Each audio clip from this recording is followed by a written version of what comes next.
আপনারা যেহেতু সৌদি আরবে আছেন, আরবি বুঝেন মাশাআল্লাহ বেশিরভাগ মানুষ, তাহলে আপনারা সুন্দর করে বুঝবেন রোজার নিয়তটা কি জানি?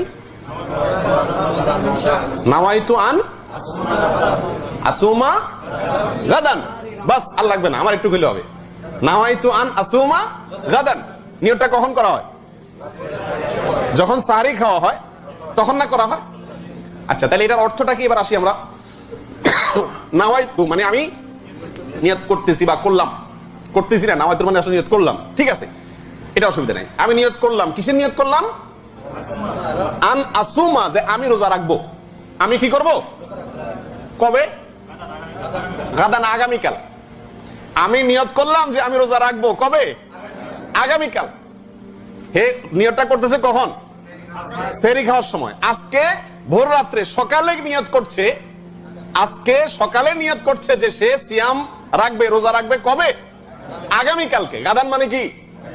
গাদান মানে আগামীকালটা আপনারা জানেন? না জানলে যে কেউ জান নিতে পারেন। গাদান শব্দের অর্থ কি? আগামীকাল। হায় হায়, তো যদি নিয়ত ছাড়া, এই মুখের নামাইতু আন ছাড়া রোজা হয় না, যারা এটা মনে করে তাদের সারা জিন্দেগির রোজা তো হয়ই নেই, কারণ সে আজকে রোজার নিয়তই করে না, নিয়ত করছে কবে? আগামীকালকে।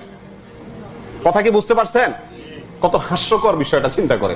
অর্থাৎ এই আরবি যারা বানাইছে, এই আল্লাহর বান্দারা ভালো করে আরবির অর্থ বুঝে সুঝে নেই, মনে করছে সূর্য উঠলে বোধহয় কি হয়? নতুন দিন হয়, এই জন্য ওই পরের সকালটাকে ধরছে আগামীকাল। অথচ ইসলামী দৃষ্টিতে দিন শুরু হয় কখন? সূর্য ডুবে গেলে মাগরিবের থেকেই দিন শুরু।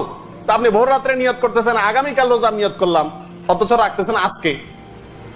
তাহলে শেষ দিন, রমজানের শেষ দিন যখন এই নিয়ত করবেন নাওয়াইতু আন আসুমা গাদান, তখন তার অর্থ হবে কি? আমি ঈদের দিনে রোজার নিয়ত করলাম। কি বলেন, সওয়াব হবে না গুনাহ হবে? ঈদের দিন রোজা রাখলে সওয়াব হবে না গুনাহ হবে?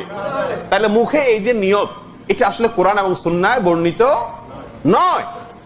এটি কেউ বা কারা কোনো কালে মোল্লা, মুন্সি, মৌলবী